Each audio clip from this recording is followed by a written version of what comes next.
नमस्कार, 20 मिनट 20 खबर में आपका बहुत बहुत स्वागत है। मैं हूं आपके साथ ऋषिका। अगले 20 मिनट में हम आपको 20 अहम खबरों से रूबरू कराएंगे। तो चलिए शुरू करते हैं 20 मिनट में 20 खबरों का सिलसिला। बढ़ती महंगाई से चिंतित भारतीय रिजर्व बैंक ने रेपो रेट में 0.5% का इजाफा कर दिया है, जिसके बाद रेपो रेट 4.9% से बढ़कर 5.4% हो गई है। आरबीआई के इस फैसले के बाद होम लोन से लेकर ऑटो और पर्सनल लोन सब कुछ महंगा हो जाएगा और आपको ज्यादा ईएमआई चुकानी होगी। इस बढ़ोतरी के बाद ब्याज दरें अगस्त 2019 के लेवल पर पहुंच गई हैं। ब्याज दरों पर फैसले के लिए 3 अगस्त से मॉनेटरी पॉलिसी कमेटी की मीटिंग चल रही थी। दरअसल आरबीआई के पास रेपो रेट के रूप में महंगाई से लड़ने का एक शक्तिशाली टूल है। जब महंगाई बहुत ज्यादा होती है तो आरबीआई रेपो रेट बढ़ाकर इकोनॉमी में मनी फ्लो को कम करने की कोशिश करता है। रेपो रेट ज्यादा होगा तो बैंकों को आरबीआई से मिलने वाला कर्ज महंगा होगा। बदले में बैंक अपने ग्राहकों के लिए लोन महंगा कर देंगे। इससे इकोनॉमी में मनी फ्लो कम होगा, जिससे डिमांड में कमी आएगी और महंगाई घटेगी। इसी तरह जब इकोनॉमी बुरे दौर से गुजरती है तो रिकवरी के लिए मनी फ्लो बढ़ाने की जरूरत पड़ती है। ऐसे में आरबीआई रेपो रेट कम करता है। इससे बैंकों को आरबीआई से मिलने वाला कर्ज सस्ता हो जाता है और ग्राहकों को भी सस्ती दर पर लोन मिलता है।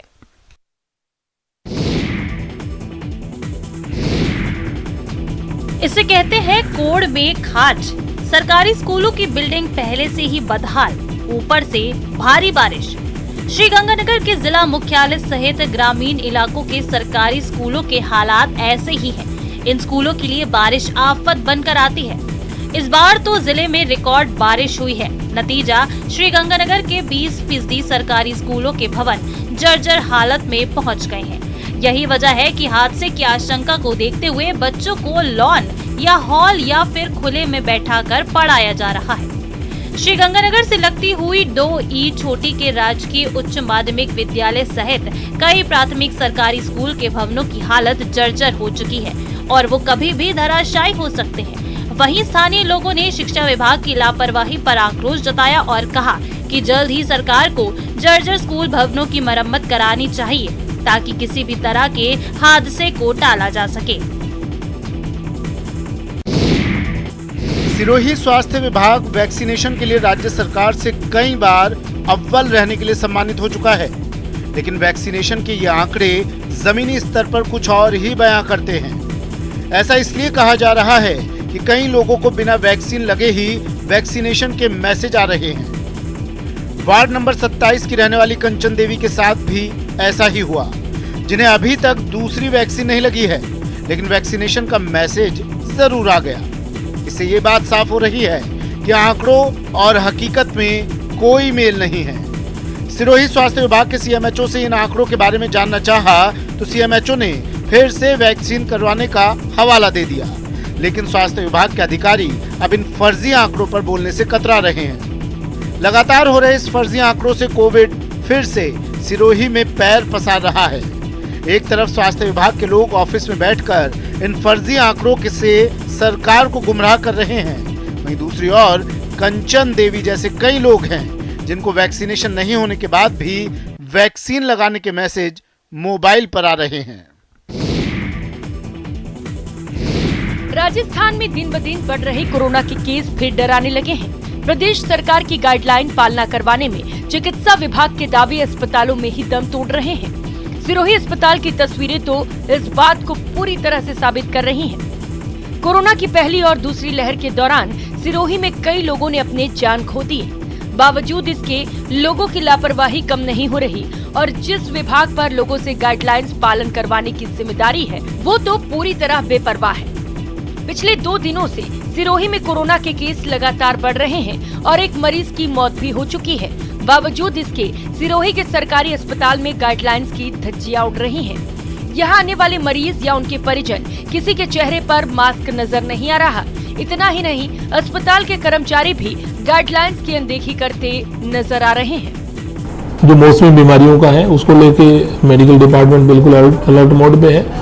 सभी डॉक्टर्स और सभी स्टाफ को हेडक्वार्टर पे कंप्लीटली रहने के लिए बाउंड कर दिया है। किसी प्रकार की किसी को छुट्टी नहीं दे रहे हैं। इसके अलावा मौसमी बीमारियों को लेके जो एंटी लार्वल एक्टिविटी है वो लगातार करवाई जा रही है। और जो वाटर सोर्सेज है जहाँ से पानी पीते हैं उनकी भी सैंपलिंग करा रहे हैं, ब्लड स्लाइड भी करा रहे हैं और डोर टू डोर सर्वे भी आशा और एएनएम के द्वारा करवाया जा रहा है। देश की आजादी के 75 साल पूरे होने को लेकर पूरे देश में जबरदस्त उत्साह देखा जा रहा है। 75 साल पूरे होने पर इसे आजादी के अमृत महोत्सव के रूप में मनाया जा रहा है। और सबसे खास बात ये कि गर्व भरे इस अवसर पर केंद्र सरकार ने हर घर तिरंगा फहराने का अभियान भी चला दिया है। जैसलमेर में भी हर घर तिरंगा अभियान शुरू किया गया, जिसके तहत स्वर्ण नगरी के करीब 1 लाख घरों पर 13 से 15 अगस्त तक राष्ट्रीय ध्वज फहराने को लेकर जागरूक किया जा रहा है। इन 3 दिनों में ध्वजारोहण के लिए केंद्र सरकार ने ध्वज संहिता में भी बदलाव कर दिया है, जिसके बाद अब सूर्यास्त के बाद भी घर या किसी भी भवन पर तिरंगा फहराया जा सकता है, ताकि इन 3 दिनों में राष्ट्रीय ध्वज को उतारना ना पड़े। इसके साथ ही बीजेपी कार्यकर्ता भी आम लोगों को जागरूक कर रहे हैं और हर घर पर तिरंगा फहराने का आह्वान किया जा रहा है। सरकारी उपक्रमों ने भी सभी अधिकारियों कर्मचारियों को इस अभियान से जोड़ने के लिए ज्यादा से ज्यादा प्रचार प्रसार करने के निर्देश दिए हैं। आजादी के अमृत महोत्सव को लेकर देश में उत्साह चरम पर है। इस मौके पर केंद्र के हर घर तिरंगा अभियान में देश के सुरक्षा बल भी बढ़ चढ़कर हिस्सा ले रहे हैं। इस अभियान के तहत परमाणु नगरी पोखरण में बीएसएफ 87वीं बटालियन ने तिरंगा रैली का आयोजन किया। तिरंगा रैली शहर के रेड फोर्ट से रवाना हुई और गांधी चौक, fort road, Subhash Chowk, station road, जय नारायण व्यास सर्कल, अंबेडकर सर्कल से होते हुए गुरुद्वारा पहुंची। इस दौरान रैली का जगह जगह फूल बरसाकर शहरवासियों ने भव्य स्वागत किया। इस दौरान बीएसएफ के जवानों ने राष्ट्रीय स्मारकों पर तिरंगा फहराया और शहर में लोगों को राष्ट्रीय ध्वज तिरंगा वितरित किया। बटालियन के कमांडेंट रणवीर सिंह ने बताया कि अमृत महोत्सव के अंतर्गत आगामी 13 से 15 अगस्त तक हर घर तिरंगा अभियान चलाया जाएगा। आज़ादी का अमृत महोत्सव 75वीं साल पूरा देश मना रहा है। परमाणु नगरी पोखरण में भी हर घर झंडा के रूप में ये यात्रा निकाली है।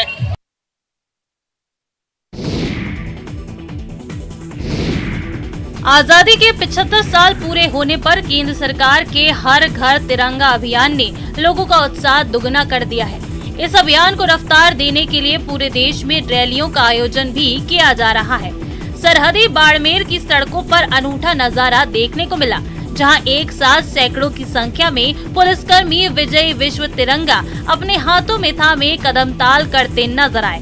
दरअसल हर घर तिरंगा अभियान को लेकर पुलिस विभाग की ओर से तिरंगा यात्रा निकाली गई। एसपी दीपक भार्गव की अगुवाई में बाड़मेर पुलिस लाइन में पुलिसकर्मियों ने तिरंगे की आन बान शान बनाए रखने की शपथ ली और उसके बाद तिरंगा यात्रा शुरू हुई, जो पुलिस लाइन से विवेकानंद सर्कल, अहिंसा सर्कल होते हुए शहर के मुख्य मार्गों से गुजरी। इस तिरंगा यात्रा का लोगों ने जगह जगह फूल बरसाकर स्वागत किया। अपनी 75वीं आज़ादी की वर्षगांठ पर बहुत बहुत शुभकामनाएं और बधाइयाँ। इससे बेहतर चीज़ क्या हो सकती है कि 75वीं वर्षगांठ अपनी आज़ादी की बन रही है और ये एक एम लेके चला जा रहा है कि हर घर में तिरंगा लहराए।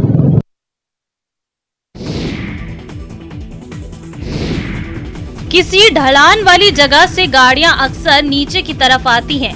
ये एक सामान्य बात है, लेकिन चढ़ाई के रास्ते पर जब अपने आप ही गाड़ियां ऊपर की ओर चढ़ने लगे तो हैरानी की बात है। झुंझुनू के भोपालगढ़ की तरफ जाने वाला रास्ता ऐसा ही रहस्य से भरा है, जहां कोई भी गाड़ी खड़ी करते ही अपने आप पहाड़ी की तरफ जाने वाले चढ़ाई के रास्ते की तरफ चलने लगती है। सारे माजरे के पीछे बताया जा रहा है कि पहाड़ी में चुंबकीय शक्ति है। हालांकि विशेषज्ञों की जांच पड़ताल के बाद ही ये तय हो पाएगा, लेकिन फिलहाल ये रास्ता और इस पर गाड़ियों का अपने आप चलना चर्चा का विषय बना है। ये खबर क्षेत्र में फैलने पर कस्बेवासी मौके पर वाहन लेकर पहुंचने लगे। जानकारी के अनुसार रास्ते में साई मंदिर से थोड़ा आगे एक रपटे के पास मैग्नेटिक पहाड़ी क्षेत्र है, जहां पर बंद गाड़ी नीचे की तरफ जाने की बजाय ऊपर की तरफ जाती है। कस्बे के विजय कुमार सैनी ने बताया कि वो गुरुवार की देर शाम को भोपालगढ़ जा रहे थे। बरसात का नजारा होने के कारण रपटे के पास गाड़ी को खड़ी करके सेल्फी खींचने लगे। तभी देखते हैं कि गाड़ी अपने आप वापस चढ़ाई की तरफ चढ़ रही है। प्रदेश में आने वाले दिनों में भी मॉनसून के पूरी तरह सक्रिय रहने के आसार हैं। दरअसल राजस्थान के ऊपर एक परिसंचरण तंत्र बना हुआ है। इसके अलावा मॉनसून ट्रफ लाइन भी अपनी सामान्य स्थिति में है। इसके चलते प्रदेश के अधिकांश हिस्सों में बारिश के आसार हैं। मौसम विभाग के अनुसार 7 अगस्त के आसपास उत्तर पश्चिमी बंगाल की खाड़ी में एक कम दबाव का क्षेत्र बनने की प्रबल संभावना है। मौसम विभाग के अनुसार उदयपुर, कोटा, जोधपुर और अजमेर संभाग के जिलों में अधिकांश स्थानों पर मध्यम दर्जे की बारिश और कहीं-कहीं भारी बारिश होने की संभावना है। इसके अलावा बीकानेर, जयपुर और भरतपुर संभाग के जिलों में कुछ स्थानों पर हल्की से मध्यम दर्जे की बारिश का दौर होने की संभावना है। इसके अलावा पूर्वी राजस्थान के अधिकांश भागों में भी बारिश का दौर जारी रहेगा।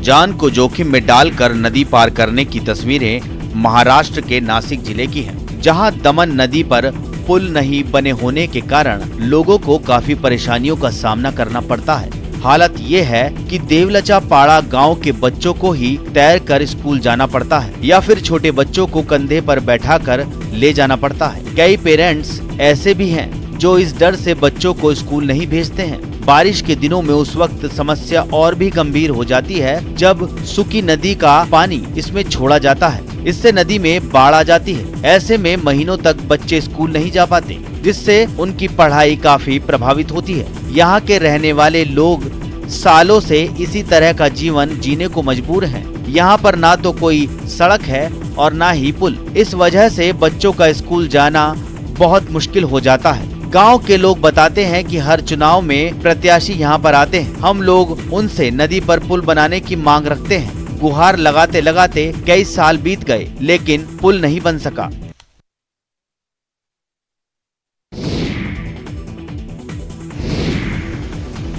भारी बारिश और बाढ़ से देश के कई इलाकों में भारी तबाही हुई है। बारिश के कारण नदियों में उफान से कई गांवों का मुख्य इलाकों से संपर्क कट गया, जिससे लोगों को भारी परेशानियों का सामना करना पड़ रहा है।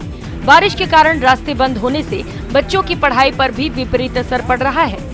कहीं कहीं तो बच्चे स्कूल जाने के लिए मौत से दो हाथ करते नजर आ रहे हैं। उत्तराखंड के उत्तरकाशी जिले से भी स्कूली बच्चों के संघर्ष की एक्सक्लूसिव तस्वीरें सामने आई हैं। तस्वीरें डोडीताल मोटर मार्ग पर 80 गंगा घाट की हैं, जहां नौगांव केलसू के स्कूली बच्चों की मुसीबतों का सामना कर स्कूल पहुंचना पड़ रहा है।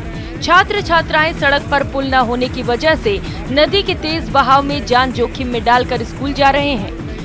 भारी बारिश से नदियों का जलस्तर बढ़ जाने से ऐसे हालात बड़े हादसों को न्योता दे रहे हैं। पूरी घाटी में हालात खराब हैं, लेकिन प्रशासन की तरफ से कोई सुरक्षा की व्यवस्था आज तक नहीं की गई। ग्रामीण लंबे समय से पुल की मांग करते आ रहे हैं, लेकिन अभी तक उनकी मांग पूरी नहीं हो पाई है।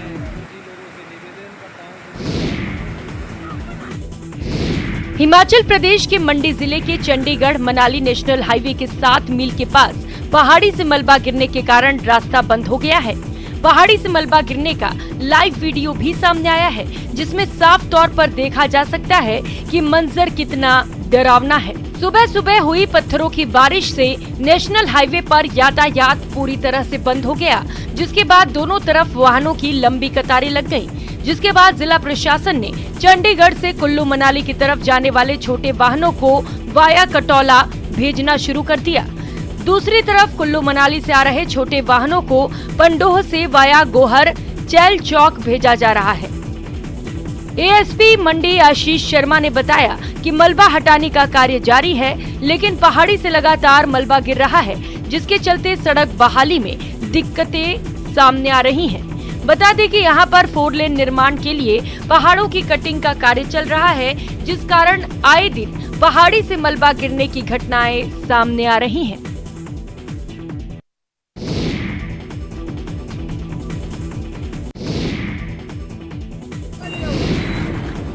बिहार के सिवान में रेलवे आए दिन अजीबोगरीब कारनामे से चर्चा में बना रहता है। ताजा मामला सिवान मशरक रेलखंड के महाराजगंज के रगड़गंज का है, जहां रेलवे फाटक उठाने और गिराने के लिए कोई कर्मचारी मौजूद नहीं रहता है। ऐसे में ट्रेन में सवार कर्मचारी ही ट्रेन से उतरकर फाटक गिराते हैं और फाटक उठाते हैं। तस्वीरों में आप देख सकते हैं कि सिवान मशरक रेलखंड पर चलने वाली मशरक महाराजगंज थावे अनारक्षित ट्रेन के इंजन में सवार एक कर्मचारी रेलवे फाटक से थोड़ी दूर पर ट्रेन से उतरता है, फिर रेलवे फाटक को धीरे धीरे बंद करता है। उसके बाद ट्रेन के पायलट को इशारा करता है और ट्रेन में सवार हो जाता है। ट्रेन चालू होकर कुछ दूरी पर जाकर फिर रुक जाती है। इसके बाद वो कर्मी वापस ट्रेन से उतरता है और रेलवे फाटक को खोलता है। इसके बाद फिर ट्रेन में सवार होकर अगले स्टेशन के लिए रवाना हो जाता है।